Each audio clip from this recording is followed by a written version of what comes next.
Welcome to the Max Future Weekly Podcast. All Apple talk and no chit chat.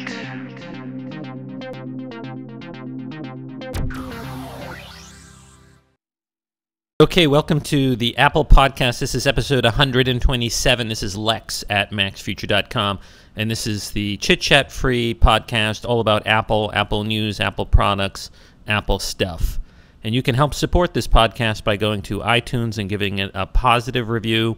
Also, check out the YouTube channel under maxfuture.com, and you will find this podcast in the video version as well as the iPad podcast. So this is episode 127. Let's get to it. A lot of stuff to cover. Okay, so the big news at the beginning of this week on Tuesday, people who are, serious Mac bloggers or tech journalists got invites from Apple inviting them to an event on September 12th at the Yerba Buena Center in San Francisco. I don't know if I pronounced that correctly. And come on, everybody knows what this is about. On theloop.com, theloopinsight.com, they posted the invitation. And the invitation is very simple. It's, I'll describe it to you. It's a plain white, square with a little Apple logo on the right. And it says, "It's almost here."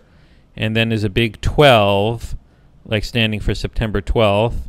And there's a shadow emanating from the 12 of the number 5.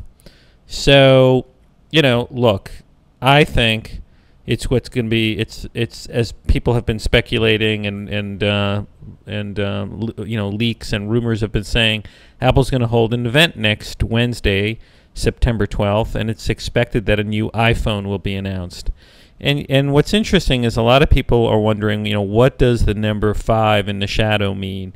And it's pretty obvious to me that it means the iPhone 5.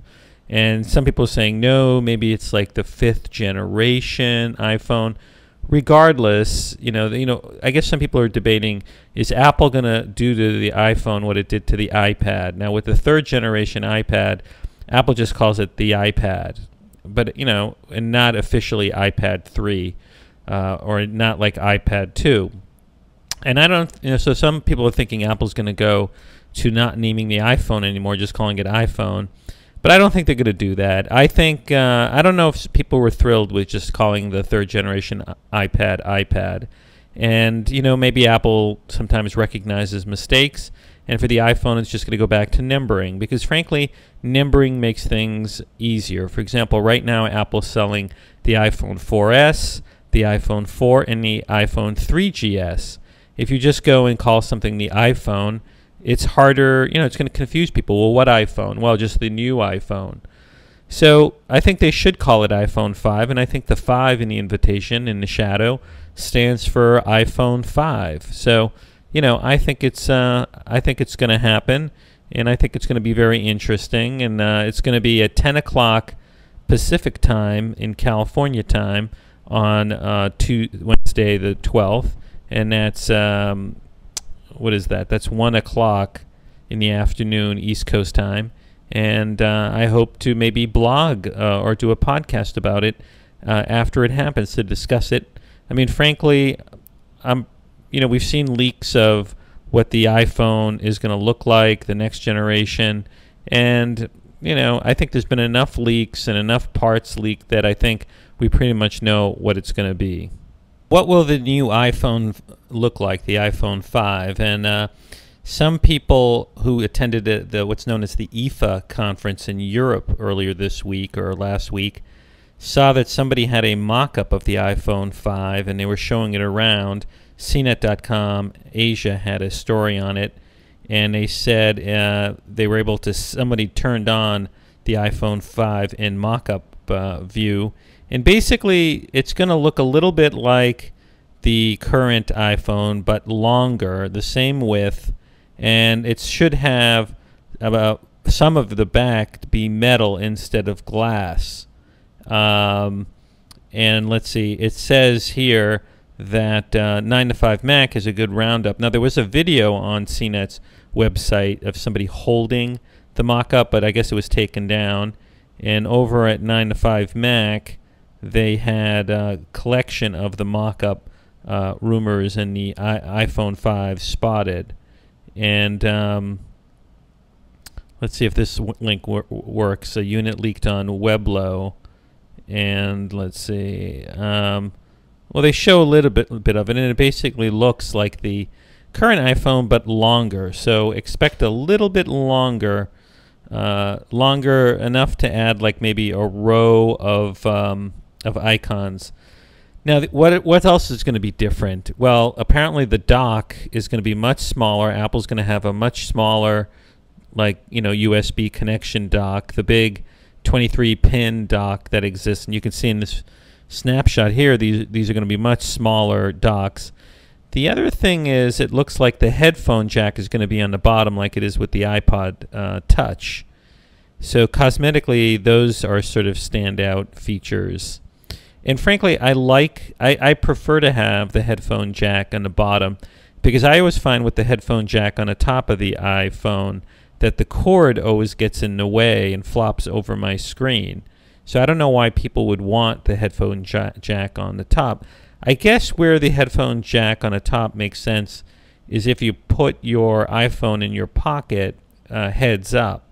But frankly, you could put your iPhone heads down so that if the jack is on the bottom, it's still on the top of your pocket. So to me, the big advantage, it is an advantage to have the jack on the bottom. So what other reasons to get the iPhone 5 are, it's probably going to have LTE, which is a faster, cell phone data connection. The Android phones have had them for a long time. It's closer to being what's known as a true 4G type of connection. So that's going to be new. What else is going to be new? I think the other thing that could be new is we're going to have probably a better camera. Typically, Apple upgrades the camera on every iPhone. Now, the main camera on the back side of the iPhone is pretty good right now. In fact, it's a stupendous camera. So they could maybe tweak it with the optics to make it a little better. Remember, they did tweak the iPad 3rd generation camera to make it a little better. So maybe they're going to tweak the iPhone 5 camera to make it a little better. And maybe they'll make the front camera better also. It's not that great right now. I think it's like a 680 x 400 VGA camera. Now the storage, I don't know if they'll expand the internal storage. The most you can get now is 64 gigabytes. But maybe they will. Maybe they'll go to 128 gigabytes. That would be cool. Maybe there'll be a premium edition. And then I think the other thing you're going to see in a new iPhone is a better processor.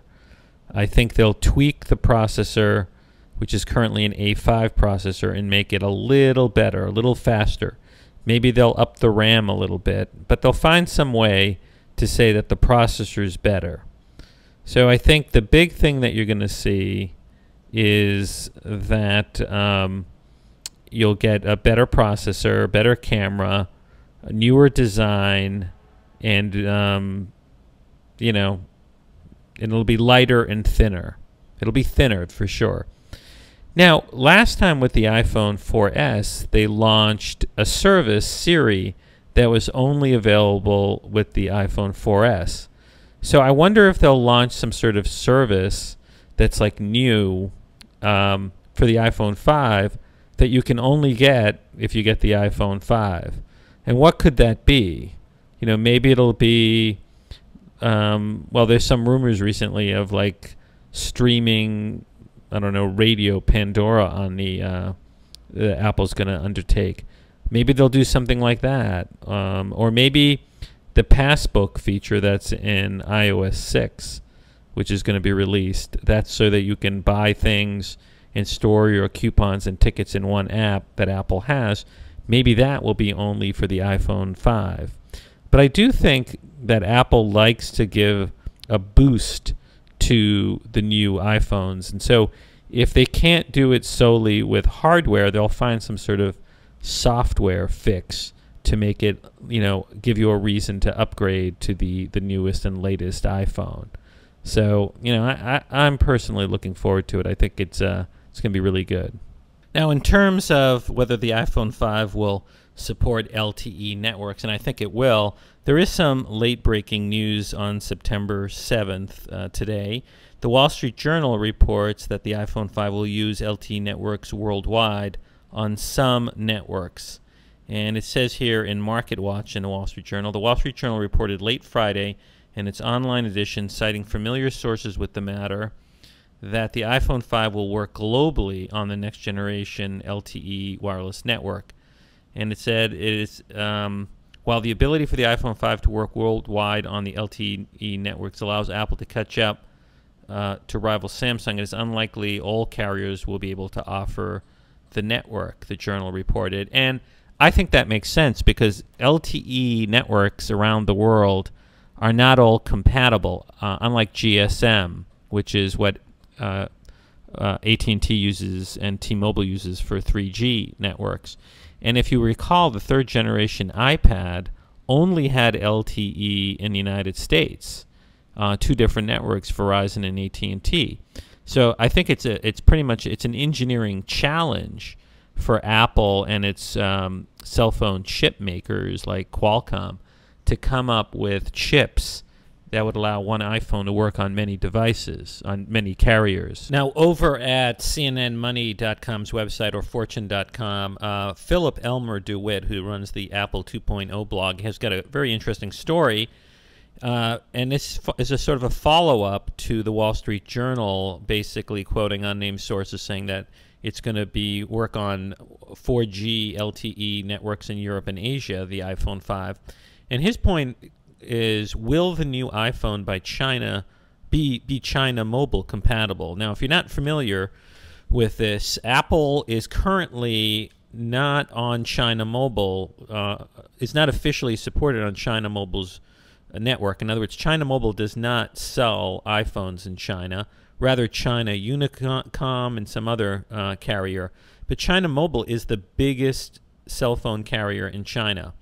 And the 3G chips that I guess Apple had didn't work with China Mobile's 3G network. But Philip Elmer DeWitt speculates that the LTE that Apple has could maybe work with China Mobile, which would be huge, because if China Mobile starts selling the iPhone, it's going to be an enormous amount of sales. And he points out, Elmer DeWitt, that China Mobile has 655 million wireless subscribers, which is 3 times as many subscribers as Verizon and AT&T combined in the United States. So this coming, September 12th, if Apple announces that the iPhone is going to be on China Mobile, it's going to be huge. It's going to, because even if it sells a teeny percentage of that, of sales on China Mobile, it's going to be huge. It says China Mobile controls 70% of the Chinese mobile market. And now the thing is, even though it has LTE, China Mobile's slow in rolling it out everywhere. But Philip Elmer DeWitt says, but it doesn't, this is him saying this, but it almost doesn't matter. The Chinese love their cell phones, and they like to have the latest model. The crushing demand for the iPhone 4S that forced Apple to shut down sales in Beijing last January was fueled largely by scalpers snapping them up for resale to China Mobile users. Earlier this year, the carrier announced that even without a contract with Apple or an iPhone that could communicate with its homegrown 3G protocol, there were already 12 million phones on its network running at sluggish 2G speeds. So if the iPhone is ever officially supported on China Mobile, you're going to see enormous sales, and which could then fuel the stock price going up even more. Now we're almost to the September 12th event, and Apple stock has continued to climb, and this past week it hit a new all-time high, and it closed Friday, September 7th, at $680.44. Actually, at some point it was trading at $682.48, an all-time high.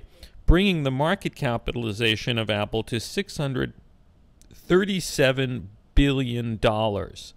It's enormous. It's by far the most valuable company traded publicly in the United States. And so let's see if we can see the 5-day like what the week stock price looked like. I'm pulling up the chart here. If you're looking on the video version of this, I don't know what's wrong with the. Let me see if I can get a basic chart. Oh, here we go. Here's a basic chart. So if you look at it, let's see if I can do a 5-day basic chart. Here's a 5-day basic chart. If you look at it, it started the week off like down at, let's see, on August 31st, it was down to $660. And by September 4th, it was up to $670. By September 6th, it was $670, $675.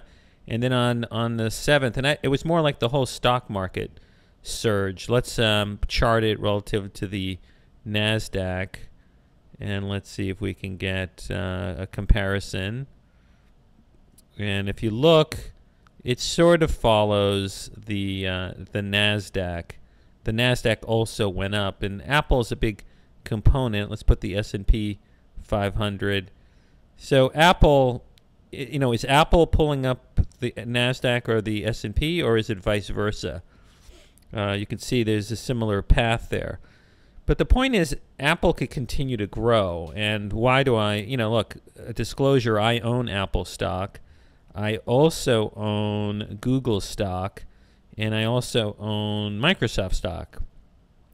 But, so anything I say, take with a grain of salt, because, something could happen. The stock price could collapse any day. Like, you never know. With the stock market, it's highly risky.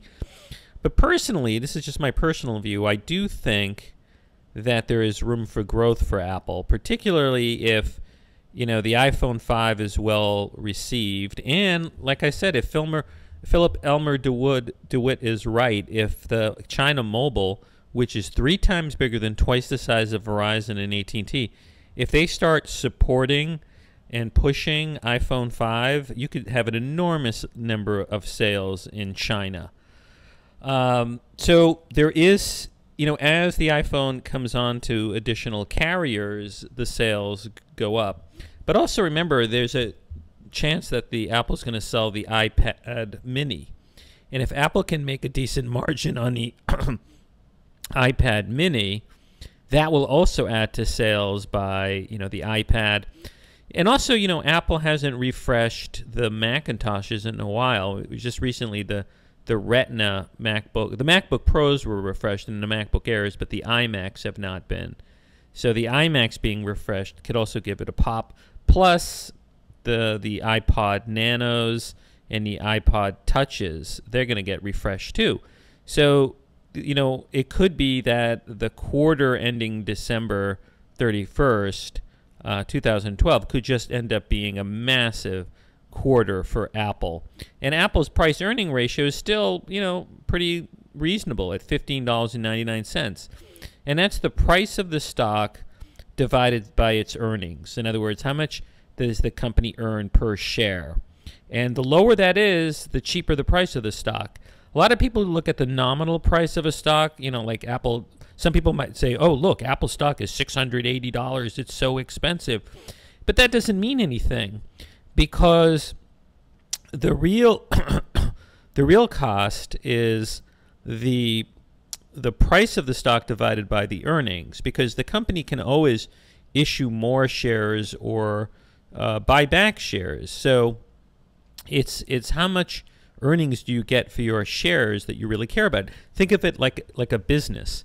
If you owned a deli and you owned a quarter of the deli, and your quarter of the deli brought in $100 worth of revenue, that's what you care about, is how much. I mean, if you had $100 worth of profit, that's what you care about. You don't care about just the stock price. You care about what is the earnings, because if a company doesn't have real earnings, you know, it's in trouble, right? If you don't have real profits, it's in trouble. Now, Google, Apple's sort of rival, it also went up to an all-time, well, not an all-time high, but close to an all-time high. Its previous all-time high was 712, and Google got as far as, well, actually, it did hit an all-time high of 712, or at least a 52-week high. And its PE ratio, if you look here, is $20.93, which is more expensive than Apple. But if you want to see one of the craziest stock prices, it's Amazon. And Amazon, it went as high as 259, but look at this. Its PE ratio is 315. That means, you know, that's like 20 times, that's almost 20 times more expensive per share than Apple stock. And that's because Amazon barely makes any profit at all relative to its revenue. Anyways, that's a pet peeve of mine. I just don't understand why investors think that Amazon is such, you know, why would they give it such a valuable valuation? But look, this is the Apple show, so let's go back to that. Now, there's been all sorts of mock-ups of what the, you know, the iPhone 5 is going to look like, but someone tweeted a link to, and I guess it's to a site called mobile.worldstarthiphop.com, and they put together this very cool video, and I have a link to it, sort of showing off what the iPhone 5 looks like, and basically they hype, you know, all new design. Of course, they're guessing. Antenna at the top, bottom at handset width, glass cutout, and you know, it's going to have a 4-inch 16 by 9 widescreen display. But one of the things that I thought was interesting was they point out it's going to have a nano SIM card, but they said they're guessing that maybe there'll be, with the additional space, there'll be a new user interface for the calendar app. They're theorizing there could be something called mission control, which would give you better controls over audio and stuff like that. And contacts would have a new UI. And but the other thing they say is that there could be fingerprint scanning. Now, I can't recall if Apple bought a company that does fingerprint scanning, but in this video they sort of show someone, and this is a mock-up, I don't think this is the real thing, where somebody, you know, would be using a fingerprint. Now, I think that's great because I don't generally use a passkey, and it's good to have a passkey because if you use a pass number, it encrypts your iPhone. Now, the thing is, the default one is just 4 digits, and that's nice, but that can be hacked. The ideal password would be much longer. It would be like 8 or, you know, 10 numbers or something like that. But that takes a lot to type in. But your fingerprint is very distinct. And if Apple can make a quick, responsive fingerprint scanning lock for the device, that would really be fantastic for security. I mean, I think it would be really cool if it just quickly recognized your fingerprint. So check out this video. It does appear to be fake, but it has some good ideas, and maybe they're right about what Apple will end up doing on September 12th. Now, it's very possible that on the 12th, Apple will announce other things other than just an iPhone 5. I mean, there's a lot of people who are expecting the iPod mini to come out soon, but some people say it's going to be a separate event. John Gruber thinks it's going to be a second event because Apple wouldn't want to take away the limelight from the iPhone 5. But 9 to 5 Mac had an article out basically saying that that, you know, there's also going to be, Apple's going to introduce maybe on the 12th iPods, new iPod line. And I'm not sure if that makes sense because you would think if Apple's going to do the iPad mini at a separate event, it would also do the nanos and the iPods at a separate event, make it like a music event. On the other hand, maybe Apple really wants the iPad mini, the smaller iPad that's rumored to be coming out, to be like its completely own event. And we know that there already are iPod Touches and iPods, and so maybe Apple's going to refresh the iPods and iPod Touches at the same time as the iPhone 5. So 9 to 5 Mac in this article, basically from Mark Gurman there, says, based upon information they've received, Apple will be introducing a tweaked iPod Shuffle, a new iPad Nano, and iPod Touches. And 9 to 5 claims, according to their sources, the new iPod Shuffle will be around the current $49 price point. They're unsure about the capacity, but it's going to be tweaked. The Nano is going to be apparently redesigned. It hasn't been redesigned since the 2010 model, and they think there could be a taller iPod Nano that also has Wi-Fi in it as part of the rumor. And they say it's going to come like the Shuffle in 8 colors. And what else? They also say that the iPod Touch is going to be updated. It's going to be more interesting. They say that the current iPod Touch features 3 prices and capacities, all with 2010 fourth generation design. For this year, though, 9 to 5 Mac said it's hearing that Apple will retain the fourth generation design for the entry-level iPod Touch and redesign the 2 higher-priced models. And it says this new entry-level configuration is set to be tweaked, and they don't know what the tweak refers to, but that they speculate that it will have a smaller dock connector, new packaging, and iOS 6 installed. So they're not sure, I guess, in terms of the size. I mean, look, to me, the killer iPod Touch upgrade would be if they found a way to have LTE cell phone data in it like the iPad. And I think what's going on is that Verizon and AT&T are hesitant to have LTE in an iPod Touch because a lot of people who are savvy with voice over IP would get that and wouldn't sign up for a plan, like a long-term expensive phone plan. Because, look, I have this 3rd generation iPad running on Verizon's LTE. I get 2 gigabytes a month for $30. And if that was smaller, like an iPod Touch, I would get that, pay $30 a month, and not have a phone. I would use voice over IP, use Google Voice or something. I mean, what would be really killer is if, well, I guess Apple is doing that, where with FaceTime you'll be able to make calls to a phone number and it will ring on non-phone devices like your Mac or your iPod Touch or your iPad. But wouldn't it be nice if you could call and not show video on your FaceTime call? Because then it would be just a pure audio voice over IP call. So anyways, this is kind of an interesting story. So who knows what's going to happen. Wednesday is going to be a very exciting day. Now, we all expect a new iPod mini to be announced, something that's maybe close to 8 inches. And this week, Apple saw additional competition from Amazon in the tablet space.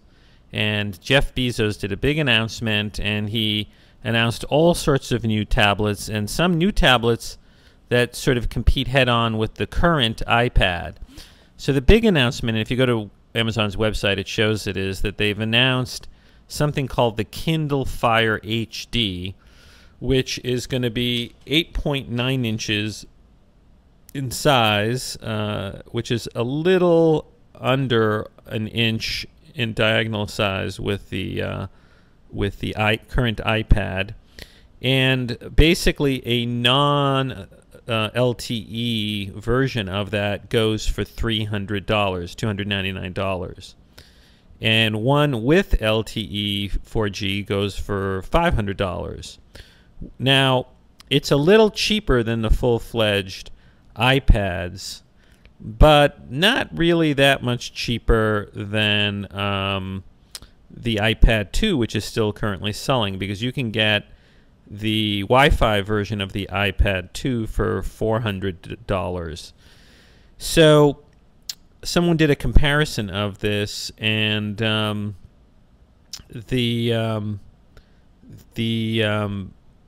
specs, the dots per square inch, are not as great as the Retina iPad. And Amazon did a curious thing. They give you, with the more expensive $500 LTE version, they give you a data plan on AT&T for $50 for 1 year. You get 250 megabytes of data. Now, they don't really highlight just how little that is. So if you go to their website, let's see, they don't really give you a lot here. Basically, it's 250 megabytes, a one-time payment of $50. I guess that's for 12 months. And you get 20 gigabytes of cloud storage, plus a Amazon App Store promotional credit.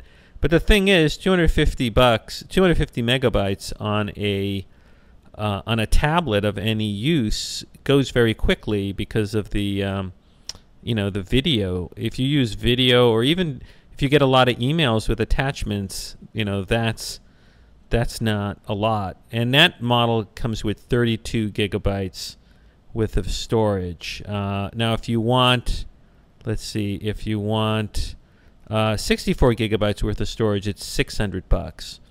So these are a little cheaper than a full-fledged iPad, but I'm not sure if they're how they're gonna compete. Are people going to be willing to spend that much money when they can get an iPad? And also, if the iPad Mini comes out, are these models going to really compete with the iPad Mini? Because if you can get a just under 8-inch Wi-Fi iPad for $250, why would you ever get the $300 Wi-Fi only Kindle Fire? I mean, it's going to be a little bigger, but we're talking, the iPad is already an established, heavily supported with apps device. Now, they also have a regular Kindle Fire at, I think it has 7-inch diagonal, for $199. So that one's just Wi-Fi only, and that doesn't have the higher resolution specs that the Kindle Fire HD has. Now, they also announced something called the Kindle Paperwhite and the Kindle Paperwhite 3G, and these are e-readers that have better pixel density, 62% more, and increased contrast. And they also have a built-in front light for what they claim for perfect reading. This is something which Barnes & Noble's e-readers already have, so they're sort of keeping up with Barnes & Noble's. And they dropped the price of the regular Kindle to $69. So these Kindle, these Kindles are $179 for the 3G version, and with the free 3G version, you never have to pay for 3G for your ebooks. So, are these going to be very competitive? It seems like, and they're not running the latest version of Android. They're running a forked version of Android that's sort of very Amazon specific, and apparently they're screwing over Google by using the Bing search engine. And the other thing is they come with ads built into them, and you can't get rid of the ads. I think you can pay some money to buy a version that doesn't have the ads. So Amazon has never really released specific numbers of exactly how many Kindles it's selling and what kind of profit it's making on them. But I don't think Amazon's making much profit on these devices. And I think they're a little too expensive, because even if the 8.9-inch Kindles are going to be a little bigger than the iPad mini, I think most people are going to go for the iPad mini, because they can still get, Amazon ebooks on the iPad, and they have more choice. And, and I think choice is a big thing. So, and also, here's the other thing. You cannot get the Kindle Fire HD right away. If you pre-order it, there's gonna be a ship date in November, so you're gonna have to wait till November to get it.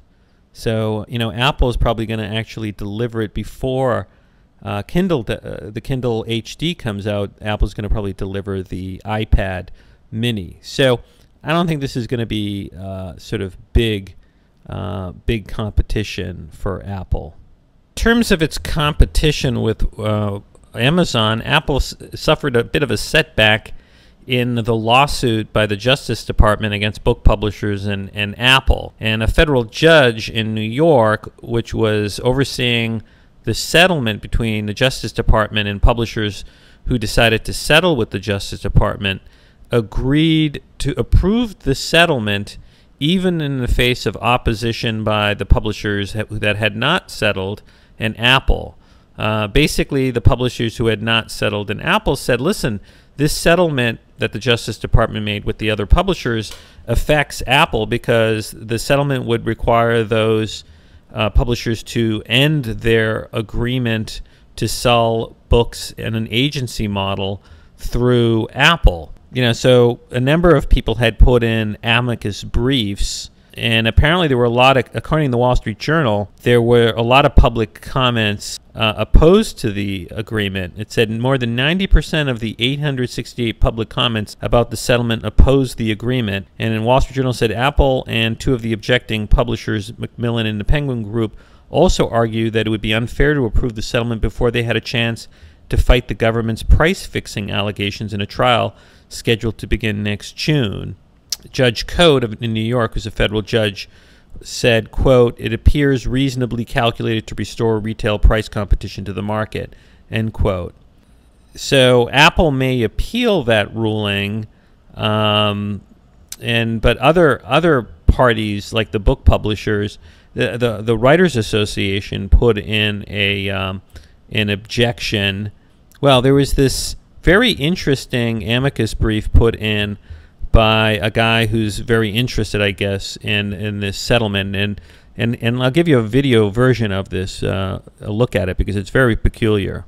So the Writers Association tried to convince the judge in the case not to accept the settlement between the Justice Department and the other book publishers, because they thought it would hurt authors, because one of the arguments is that Amazon's engaged in predatory pricing, where it's destroying booksellers like Borders and others by selling books at below or at the cost that Amazon is paying for the books. That can be known as predatory pricing.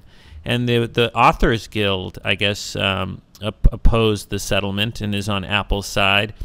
But also, and so they submitted, the Authors Guild, a what's known as an amicus brief. That means when you're not a party to the litigation, but you think you have an interest in the litigation, you can ask the court to hear your legal argument as to why something should or should not happen in court.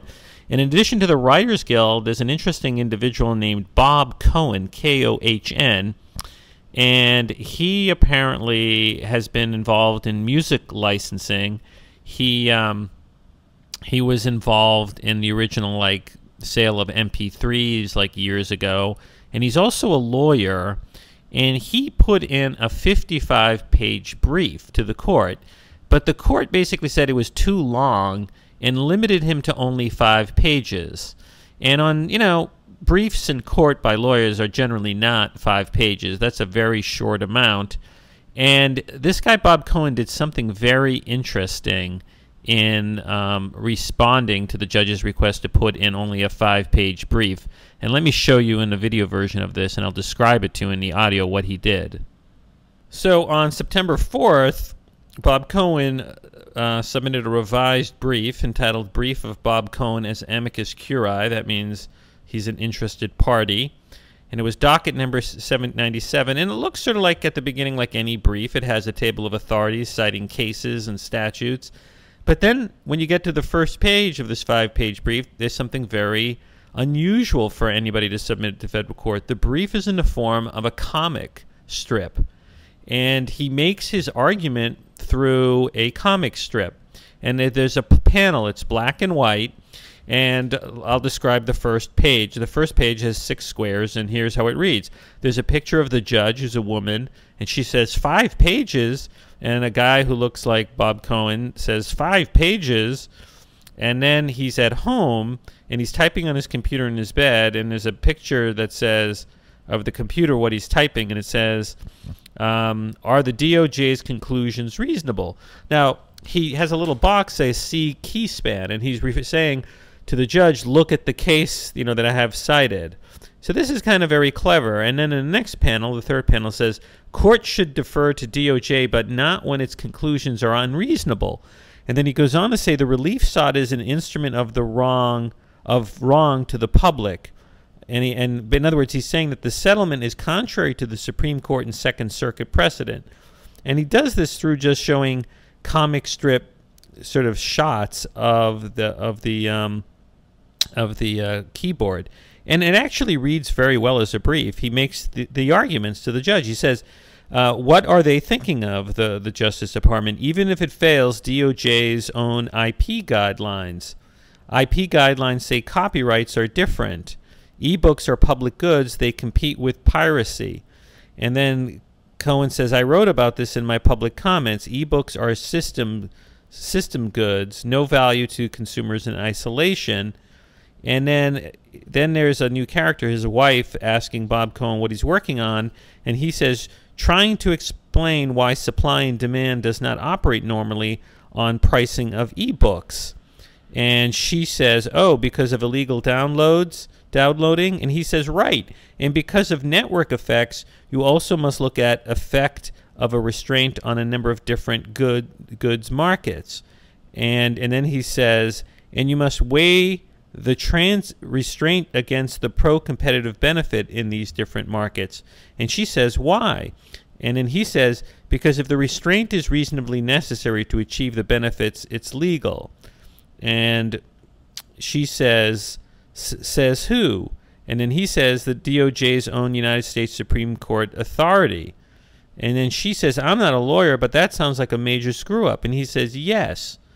And then he says, my challenge is to explain all of this in 5 pages. And then she says, so what did the Supreme Court say? And then he says, the High Court said that collusive conduct is okay under rule of reason where there is a countervailing pro-competitive virtue. And then she says, did they give examples of that? And he says, yes, a couple, but I like this one the best. Horizontal price fixing is okay if it will, quote, create efficiencies in the operation of a market. And then she says, like what? And then he says, like countervailing Amazon's monopsony power, or countervailing Amazon's predatory pricing. And then he cites, in a block letters, Broadcast Music, Todd v. Exxon. And then she says, who said Amazon was a predator? And then he says the Department of Justice did in their own complaint, and CIS. Amazon sold e-books below marginal cost. Then she says, so, and then he says, Second Circuit says doing so is presumed illegal, and then he cites to a case. Then his wife says, and what is that illegal? Why is that illegal? Aren't lower prices good for consumers? And then he writes, not always. Selling below marginal cost is just as bad for consumers as selling at monopoly prices. And then she writes, but didn't the DOJ investigate Amazon's prices? And then he says it did, but then the DOJ got the law of predatory pricing wrong. And then she writes, she says, what makes the factual foundation of their conclusions suspect, if not unreasonable, and which makes the factual foundations of their conclusions suspect, if not unreasonable. And since Amazon's conduct is presumed illegal, then either the DOJ turns over its investigation of Amazon's pricing to the court, or the court must find that Amazon engaged in predatory pricing. And then she says, "Are you sure you're not a lawyer?" Or he says, "Are you sure you're not a lawyer?" And then she says, how can we find out more about the DOJ's investigation of Amazon?" And then he says the court has the power to make the Department of Justice turn over all of its documents concerning its investigation. And then she says, "So how does all this help solve the case?" And then he says, "You see, when Amazon lowered ebook prices to below its marginal cost, any conduct that raised them back to marginal cost could not have harmed consumers." She says, "I get it. Let me complete the argument." And then she says, "Showing harm to consumers is fundamental to the factual foundation of the Department of Justice's case. Without it, the Department of Justice's conclusion about the remedy is unreasonable." And he says, "You got it." And then she says, "Wow, the DOJ really blew this one." And he says, "Yep. What did the DOJ go?" She says, "Where did the DOJ go wrong?" And he says, "Well, a lot of places, but if I had to point to one, it would be this. Low prices are one of the principal goals of antitrust law." And he says, "I was gobsmacked when I read that in the DOJ's response." And she says, "Wow, you don't have to be an economist to see through that." "That's right. The goal is efficient prices, not low prices." And then she writes, "So I see. What you're saying, all the defendants did was to counter serious market failure." And then he says, "Caused by Amazon's action, which are presumed illegal." And then she says, "And the Supreme Court and Second Circuit said that's okay." "Correct," he says, "even if it takes horizontal price fixing to do it. I get it. And they achieved it in one-time event." Anyways, look, it goes on a little more, but the point is, he makes the argument that, that it looks like Amazon was engaging in predatory pricing, which is selling something at cost or below cost. And why is that bad for consumers? Because you don't want someone to give away something at cost or below cost to destroy competition. And it looked like Amazon was doing that because a number of bookstores, the most prominent one being Borders, went out of business. And ebooks were dominated by Amazon. And basically Apple came along and opened up iBooks and told publishers that they could set their own prices, that Apple would take a 30% cut, and that Apple wanted to make sure that if they sold their books somewhere else, that Apple would not get, the books wouldn't be at a higher price in Apple's iBook store. And the Justice Department's claiming that this raised book prices and that there was an agreement between Apple and these book publishers. And in the complaint, it doesn't look like Apple met with all the book publishers at once, just one-on-one. But the Justice Department claims that the book publishers got together and agreed to sell through Apple and go through the agency model. So anyways, this is a big mess. But in the short run, it's not going to really hurt Apple. It's going to hurt the publishers because it's going to result in lower prices at Amazon. And then the question is, are the publishers going to cut their prices when they sell through Apple? And Apple could just match these low prices from Amazon. And in the long run, it hurts authors because the prices will continue to go down. Consumers will get in the short run cheaper books, but there's a real danger that Amazon could end up monopolizing the market for ebooks by just selling stuff below cost or at cost. And then when anybody who wants to make a profits out of business, there's always the danger Amazon could raise prices. Publishers Weekly points out that after the judge entered in the settlement, that Bob Kohn immediately filed a motion asking the court, the district court, to stay the approval of the DOJ settlement. And he filed two motions, one to intervene in the DOJ settlement with the three publishers for purposes of an appeal, and one to seek an immediate stay of the settlement pending an appeal to the Second Circuit. His argument is, quote, consumers of ebooks and the public generally will be substantially and irreparably injured in the absence of a stay, end quote, he argues. And he argues, one, the final judgment takes effect and the government succeeds in evaporating the pro-competitive effects of the defendant's conduct, the damage to the public will be irreversible. So I'm not sure if Judge Cote is going to allow Mr. Kohn to intervene in the case, but it looks like he's hoping that he gets an appeal. Now, what's interesting is at least one major United States senator, Senator Charles Schumer, criticized the Justice Department for pursuing this case. And it is kind of peculiar because Amazon really was sort of dominating the ebook market. So we'll have to see what happens. Now, it does appear that new iMacs are going to come out soon, and this is based on a rumor that I think a source at Fox News, Clayton Morris, had an article out on September 7th entitled, Apple to Unveil New Lineup of Desktop iMacs. He says, quote, get ready because the iMacs are coming. He writes, I've been hoping for an iMac update, and it looks like my wish is about to come true. He says, multiple sources tell me that a new lineup of desktop machines from Apple is imminent. And he says, a quick look around Amazon's website shows dried up supplies for the 27-inch version. And you know, he says the big question is, will we see Retina iMacs that use the high-resolution display that Apple touts? He says perhaps. He said, I've now heard, well, he's referring to Marco Arment. He's quoting him, who said on a recent blog, I've now heard from multiple sources that while an iMac update is indeed coming this fall, it will not have Retina displays. Clayton Morris says a few things we can count on the new iMacs are new Ivy Bridge processors, improved graphics chips, USB 3.0, and expanded SSD capabilities. Also look for a new slimmer design with Apple finally removing the optical drive from the inside. He says it's possible that the new iMac announcement could happen at the rumored October iPad mini announcement. So, look, I think personally there is going to be an update. I mean, the MacBook Pros and the MacBook Airs were updated in the summer.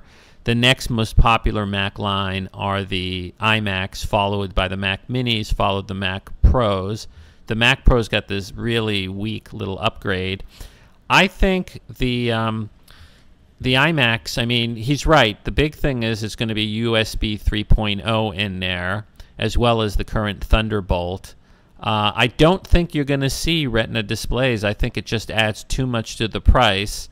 And the size is too big. I mean, we're talking about 23-inch and 27-inch screens. How much would it cost to put on a Retina display on a 23-inch or a 27-inch screen?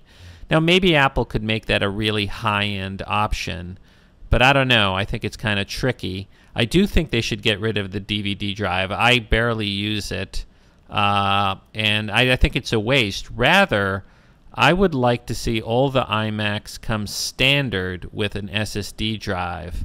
And in other words, the cheapest model has an SSD drive. And if you want, you can expand it with multiple SSD drives or multiple hard drives.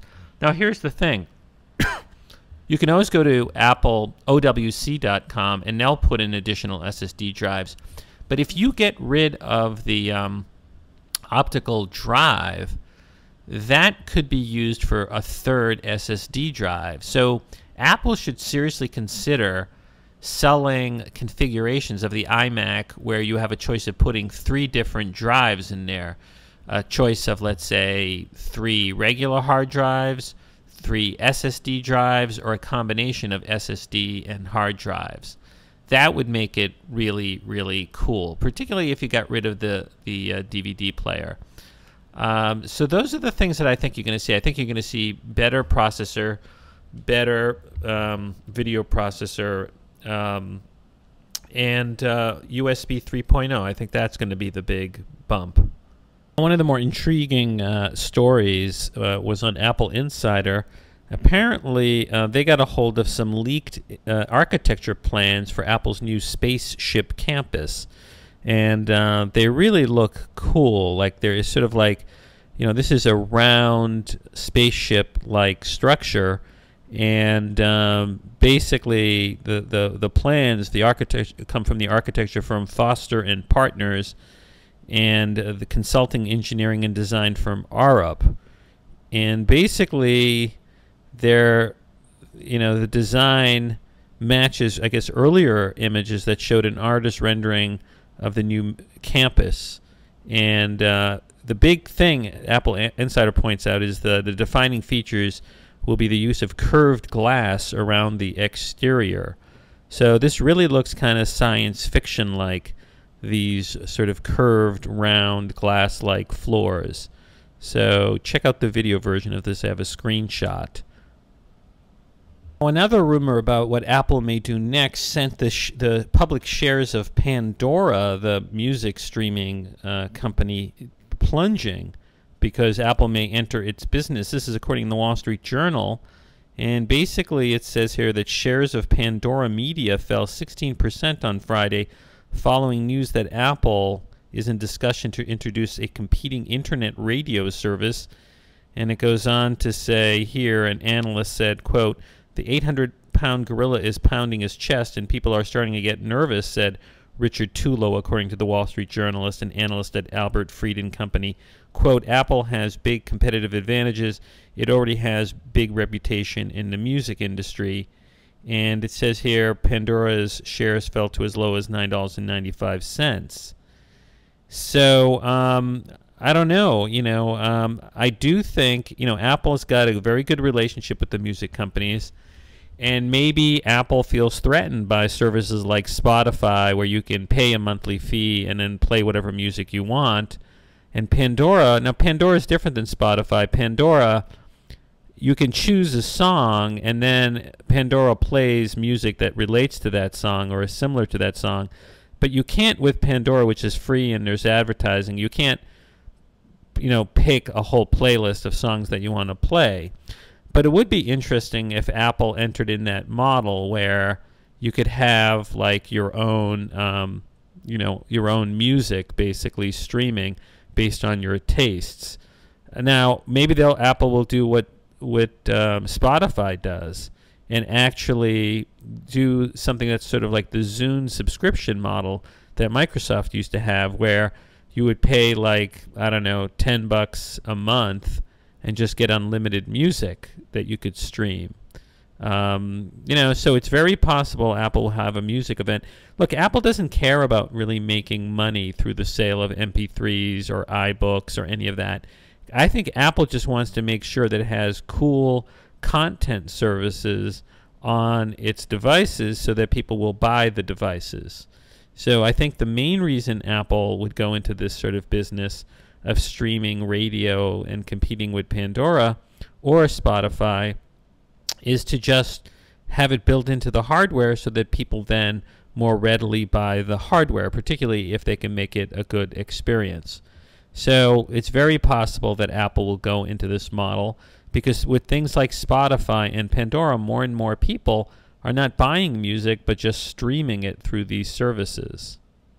And one of the more interesting rumors that came out recently was on CNET, and basically they claim that Apple is going to produce an updated iPad Retina and release it soon in the coming months, which will address thickness and weight.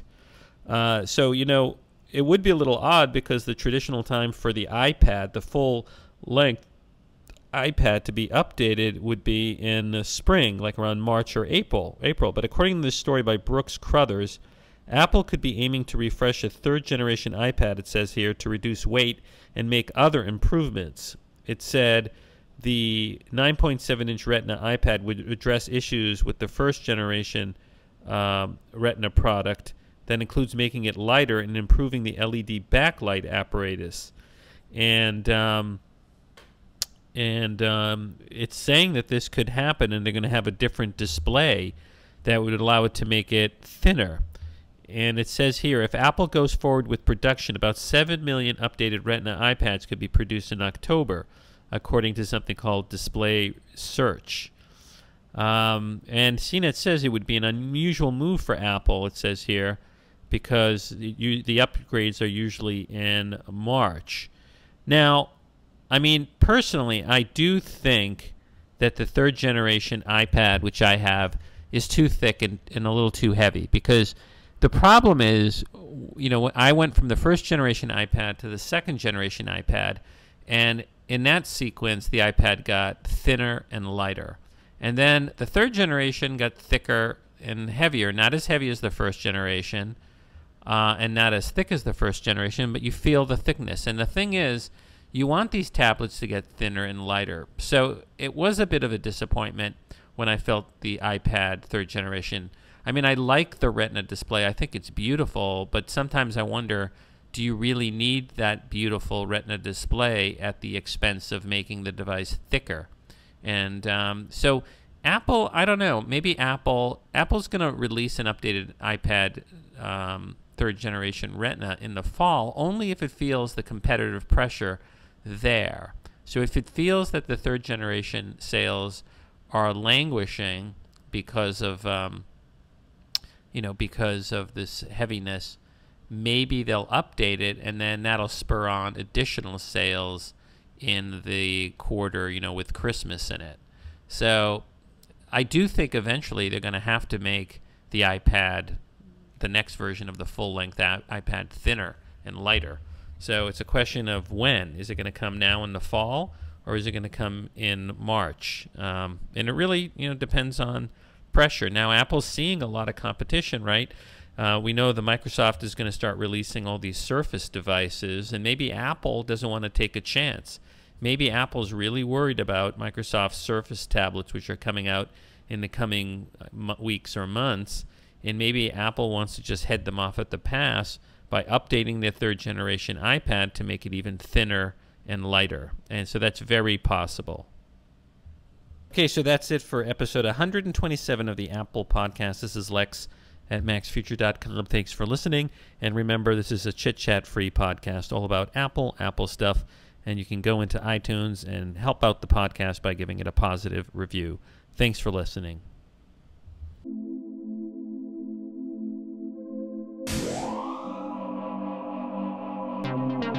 This has been a Max Future production.